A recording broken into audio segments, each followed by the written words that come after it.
السلام عليكم، اهلا بكم من جديد من قناة صبح دش. النهاردة اليوم نزلت قناة جديدة، احدث ظهور على قمر النايل سات. اليوم قناة جديدة، خليكم معي عشان نجيبها من قناة صبح دش. يا ريت تشوفني في القناة واشترك في القناة وفعل الجرس عشان يجيلك كل جديد وكل حصر من القنوات الجديدة على قمر النايل سات. نخش على التركيب عشان نقدر نضيف التردد الجديد ونجيب القناة.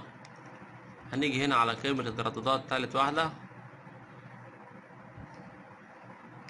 ونخش جوه على قائمة الترددات. هنا قائمة الترددات بنيجي هنا كلمة إضافة، وبعد ما بنيجي هنا كلمة إضافة بيجيلنا لوحة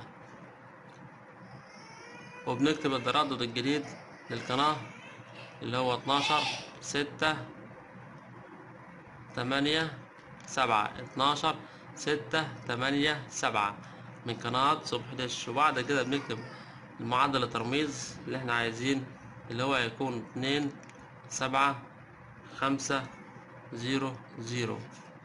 بنيجي هنا بنخليها عمودي او حرف الفي. من هنا بندوس اوكي، ندي حفظ.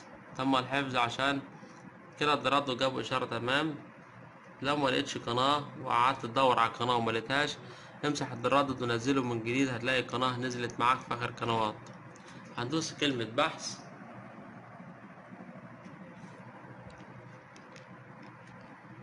وبنقول اوكي، هنلاقي التردد بينزل.